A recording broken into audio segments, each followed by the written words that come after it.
Hi, how are ya? How'd you know that's what we're doing today? Huh? Break.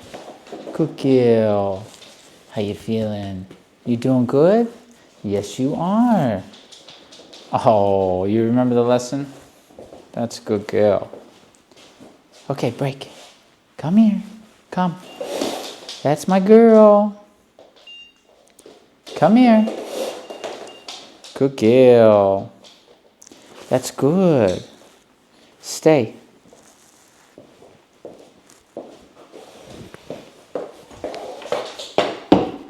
Good girl. Just stay. Very good.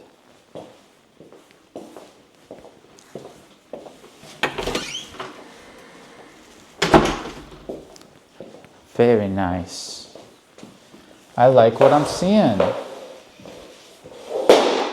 Whoa, okay. No. Come. Stay.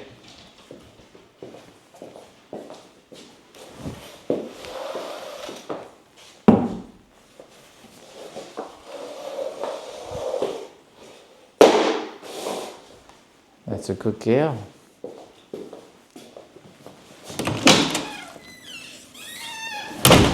Very nice.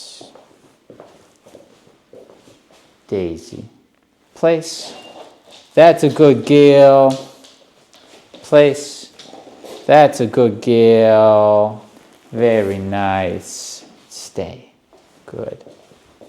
Rig, rig.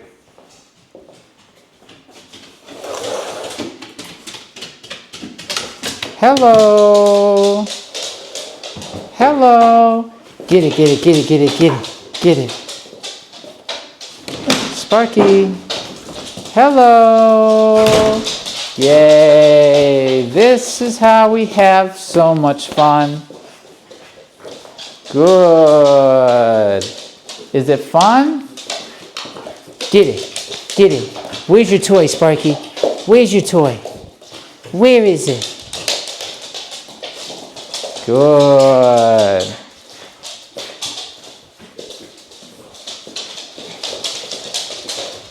Good.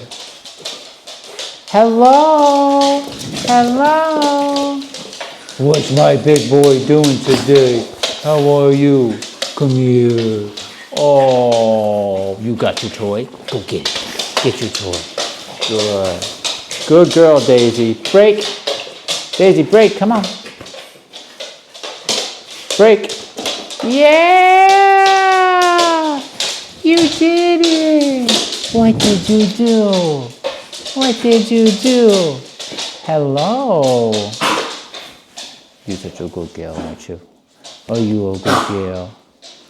Yes, you are. A very good girl. Let's see here. Who is it? I got it.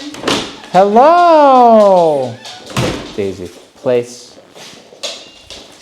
Good. Good. Wow. Stay. Get it, Riggy, get it, Riggy, get it. Get it, Riggy, get it, Riggy, get it.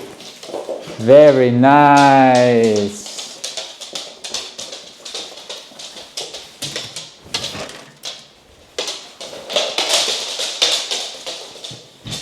That's a good girl, Daisy. Good. So what was she struggling with inside at home? So it was mainly overexcitement around anyone that came in the house. Okay. But especially the grandkids. And I thought we could bring Jesse out for this. Yeah, I would love to when he's home. Because she's at their level. Yes. And she's just very friendly, but knocking them over. Knocking them over, yep. Yeah. Very, very overzealous. So Jesse might enjoy. Yeah, we'll have to do this when he's home. He's at school right now. But yeah, I'm just getting her the basics of it here. She seems like she understands it pretty well. So it's looking pretty good to me. Good girl. Daisy. Break. Wow. Come on, break. Good girl. Nice work, Daisy. Good girl. The place command will help with that, but then again, she should learn how to behave outside of command around kids and people in general, which we'll get to. But this is a good way to make sure that you know where she is. She's not knocking the kids over when you're not paying attention if she's on the place bed. And she learns to not get off the place bed until you release her. And then also the kids learn not to go near her while she's on the place bed, not to go, interacting with her unless you're there watching and showing them how to do that. It's best that you set a boundary for her and you set a boundary for the kids. So if Daisy's on her bed, Daisy knows she's not allowed to get off the bed unless she's released. And then the kids also have a boundary where they know, don't go mess with Daisy while she's on the bed. That's where she's relaxing. And that way we can keep things kind of, the maintenance there so that there's nothing that happens that's a surprise. Like, whoops, I turned my back for a minute and Daisy knocked over a kid. Daisy knows not to get off the bed. The kids know not to go up on Daisy while she's on the bed. We have a level of security there. Okay? Good girl. Place. Good. Wow. Good girl. That's very nice. Riggy out. Good.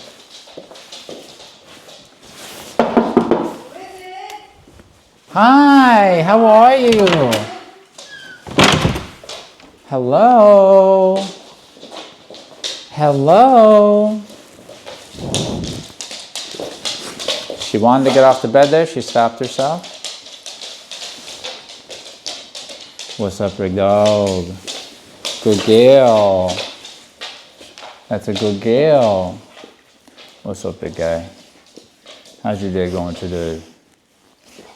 Yes. Yes. Wow! Good. Daisy. Break. Good girl. Break. Good. Yeah, she wants to be on that bed. Good. Good. Good girl. Stay.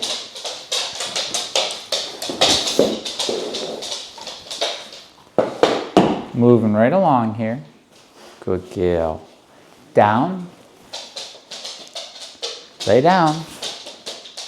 That's good. That's very good. That's They also good. said Girl. that when they told her the down command, it would be over in like a second. Right. I could imagine that, yeah.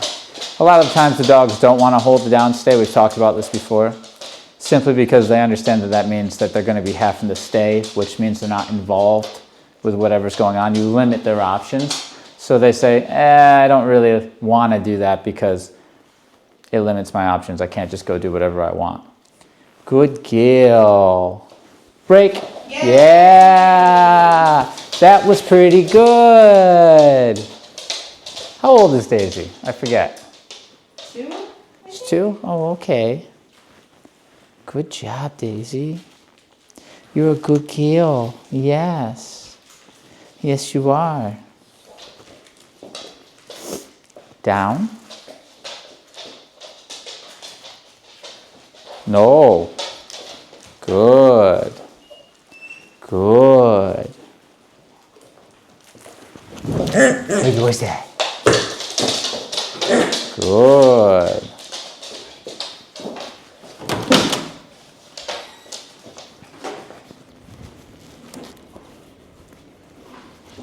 Hello. Good girl. Daisy. Break. Wow. Good. Break. Come on. That's it, girl. That's it. That's pretty good stuff. It's hard and you're doing good. We're going to put the two together now. Place. Good girl. Very good girl. Down. Down. No. No. Place. Good. Lay down. Down. No. Good. Yes. Yes, that's really good. Good girl. Very good girl. Okay, break. Yeah, girl! That was so nice, Daisy. That was so good. Wow, that was amazing. I understand you get very excited to see the grandkids. It's an exciting moment. Kids are fun. She's not jumping on them or anything, is she? She does jump. She does jump. Owner. Yeah, so she jumps on the owner, and the owner is very, doesn't want that. Yeah, no, that's she's really big. So what the owner does is turn her back on her. Okay. And then tell her down, and she actually does listen. She'll lay down, but then it's like over in a second. Right, and the problem with that method is there's no punishment for the jump initially. So you're just going from, you know how we always say correct then direct? You're just going to direct. So you do get your down, but the reason why she's going to keep jumping is because jumping's self-rewarding. So even though you think you're not rewarding it, guess what? Jumping's fun even when you don't pet it. So of course, petting it and giving it attention will make it even more valuable. But jumping is one of those, it's one of those behaviors that are self-rewarding. So just the act of jumping is self-rewarding. So with the, the science says if it's rewarding, it'll continue and it'll continue more. If it's punishing, it decreases. So if she jumps, you correct, and then you direct, you'll see jumping go away. Yes. Right? We do talk about that a lot because we do see that a lot. We see people, the dog do something wrong, and the people go right into directing. They forget to correct the initial mistake, and they go into directing. So another example of that is like dogs charge in the door when guests come in. And what you hear, if people are trying to control the dogs, you hear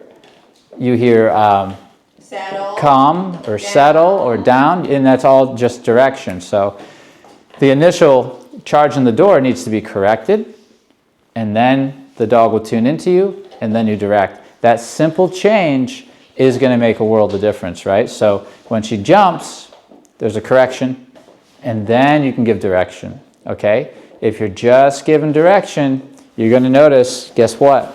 She's going to keep jumping, or whatever the mistake may be. Same thing with like a dog who's chasing a squirrel. You'll hear, come. No, no, no. You have to correct the act of chasing the squirrel and then do the recall. So correct, then direct. That's the recipe when a dog does an unwanted behavior, because then the unwanted behavior is corrected, which makes it less likely to happen again. If the dog associates this behavior with a correction, they no longer see it as valuable, and then they'll drop it, okay? But chasing a squirrel, just like jumping on people and charging the guests, you guessed it, self-rewarding. So even if you're not petting it or feeding it, it's still being rewarded because the act in and of itself is rewarding, so it's enough to keep it going. If it's punishing, if it's corrected, then the dog doesn't see it as valuable and they don't see it as fun and they stop doing it. Okay? Correct, then direct. It's a good lesson to learn. Daisy. Place. Good girl. Wow. Good. Girl. Down. You caught yourself that time. That's a good girl. That's what I call learning. Good. That's nice. Aww. Very She good. did down right away. She knows down. Right, she does know down. She came here knowing down. But like the owner said, she doesn't want a down, right? So a dog will often compromise. Well, I'll do one of the other ones that you like, right? Maybe I'll recall to you, right? Again, down means you're going to be there a while. Dogs know that. That means that you're kind of putting them away, like, hey, this isn't for you. And therefore, they don't necessarily naturally want to do it because it means they're not going to be involved, right? So sometimes you'll see it like you'll tell a dog to go on place and they'll say, well, I don't want to go on place, so I'll down instead. Or, you know what I mean? They'll down in front of the place bed, right? So she just needed to learn. Even if that wasn't the case, even if it was she's thinking recall, so she's waiting for me to give her a command, and she's thinking recall so much or release so much that she just does it, this is still teaching her you have to listen. Don't guess what I'm asking you to do. Listen, and you'll get it right. So the first time she got off the bed, I corrected her, when I told her to down, I put her back. Second time, she got off the bed. I corrected her, put her back on the bed. Third time, you've seen her about to get off the bed. She stopped herself. She laid down. She got the answer right. Good. Good. Daisy, break. That's what I'm talking about, girl. Good job. Very good deal. Good girl. All right, so I'm going to throw her off a little bit and ask her to down right here. Down. See, she has to listen. Good. She has to listen. She has to pay attention. She can't just guess. Now, it would have been easy for her to assume that I was going to ask her to go back to the place bed because we did that 3 times in a row. And you've seen, if you look back at it, you'll see a slight move forward, like she's anticipating that being sent to place, but then she's listening. She heard me say down. She adjusted. Okay, so I see that being something we're going to work on with her, is even though she's listening, she's guessing, which is common.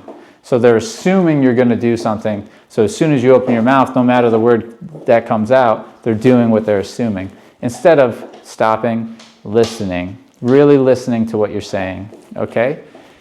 And once we make that adjustment and we get that mind to really be listening and have that association with us that she's listening, not guessing, then we're going to see a sharper performance, and it's going to be easier to give her commands, right? Good girl. Daisy, place. Good girl. Now, I don't want to do too much of this, just enough. I still think she's learning. Hey, how are you? Can you just set that right there, please? Down. Good. Beautiful. That's gorgeous. She's fun to teach. She is. She's a good girl. Yes. She's not aggressive. She's not overly anxious at all. She's super chill. She's not anxious at all, actually. Zero anxiety from what I can see, which is awesome. No real aggression. The attitude, if there is a little bit here and there, it's so mild, so easily remedied. She's a pretty easygoing girl. I think what went wrong in the raising process is that there just was lack of correction. There was lack of proper use of punishment. And with any dog, if you're raising them without knowing how to properly punish them, to decrease and get rid of unwanted behaviors and to really shape their responses to things, they're going to do the things that you don't want them to do, right? So jumping on the grandkids, if we had a way to correct, it would have been over. Rushing the guest, it would have been over. Pulling on the leash, it would have been over. Does she mouth? Was she the one that mouthed? Mouthing, it would have been over. So when it gives us a chance to talk about when we're raising a dog, we know how to reward them. That's pretty easy. Everybody pretty much knows how to reward. You also need to know how to punish. So it's part of your study. Is like, okay, how am I going to punish my dog when they don't listen? That's what people are hiring us here. So when they go home, they have a way of punishing, and that simple addition to the relationship and interaction with the dog, everyone's mind is blown about how well the dog behaves. All we did was introduce punishment, proper punishment, something that's effective, it works, and on top of that, we can reward with our praise and affection when they're doing the right thing. Like I say all the time, though, the real reward that a dog gets from us, on top of our affection and our praise and our treats when we see fit, is inclusion into our lives. She would eventually, if there was no training program that could help her, she would eventually have to be put away when the grandkids came over. She'd have to be put away when guests came over. She'd have to have less walks because it's killing your arm. She'd have to have less car rides because maybe it's annoying and maybe it's just too much of a hassle. So she's getting less. She's going to have a smaller life, right? But by having a program now that now you have a way to punish when you need to, correct and direct, that simple recipe is what's going to create the success that we're looking for. If she does something we don't like, we can correct and then tell her what to do instead. You put that on repeat, you see a dog stop making those mistakes. They won't keep making the mistakes if you're punishing properly. They just don't. Because dogs do what works for them. They're not going to keep doing something that they're not enjoying, right? So if jumping equals a correction and then direction, she's going to stop jumping. She's just going to end up doing what you told her to do instead. She's going to choose that alternative behavior as the response, and she's not going to go do the wrong one first. She's just going to offer the right one first, and then you're going to say, hey, good job. And that'll be the associated response, right? Another thing, there is more finesse to it, right? Another thing is teaching her how to greet the kids. Obviously they're going to have interactions. What fun is it to have such a sweet, loving dog that we just can never let off the place bed to say hi to the kids? The next step, this is obviously a good first step. You can do that with Jessie. And we will do that with Jessie. The first step, though, is teaching her not to go up on the kids. Because like we talk about all the time, everything is about resources, right? And if you're the leader, you get first access. And those little kids, they're resources, right? There's something she wants to go interact with. Guess what? When it comes to leader and follower, you're not allowed to go up on the resource, something that you want, without permission. Whether it's food, toys, guests, kids, dogs, squirrels, thresholds, you're not allowed to have access to it unless I've offered it to you. And then even once I've offered it to you, if I say, okay, leave now, you leave. Or if I say, give me back that thing I gave to you, you give it back to me. That's the relationship dynamic, okay? So it's no different with the kids. They're seen as a resource. Or guests, they're seen as a resource. If she goes up onto the kids without permission, that's breaking one of those fundamental rules. And we have to see it that way. She just went up without permission. We want our dog, this is what will happen if you do it right. And this is how my dogs do it as well. If somebody comes through the door and they say, I want to go check them out, I want to go interact with them, they stop themselves and they look at me. Okay? Because they know I get first access to the resource, and I also get to choose when, where, and how they're involved in this, if they even are. In that moment where they'll look at you when they see something they want, is then where you can communicate what they're supposed to do. So you'll get that little pause. You'll get that moment where the dog says, what am I supposed to do? And you can say, stay. It's not for you. Or you can say, okay, come on over and say hi. But you get to choose. All right? And that's important. So if somebody enters the house, and she just goes up on them without permission, what do we do? Correct. Right. I was giving a pause so that they could try to come up with the answer. But yes, you correct that. Even if you were going to let her, you didn't tell her she could yet. So you correct. That maintains that leadership follower dynamic, right? That relationship dynamic, that sweet spot, so that the dog doesn't just assume when they see something they want, they can just go and interact with it at will. That goes for anything. Plug in the resource, right? It could be food. It could be a squirrel. It could be a dog. It could be a kid. It could be a guest coming through. The dog generalizes it as things I want, I wait for permission to get. Okay? So if somebody enters the house and she goes up on them, that's a correction, right? If she comes up on you and jumps on you, that's a correction, right? Followed by direction. Don't forget to give the correction. Don't be doing this very common thing where you're just clucking out all these commands without the correction. So the wrong way, in my eyes, that you would do it is she goes up on the kids, or she goes to jump on you, or she goes up on the guests, and then you say, come down, and you're just going into giving a command. Correct the initial mistake, create that clarity in the head, then give the alternative behavior. Okay? All right. Daisy. Break. Nice. Yeah.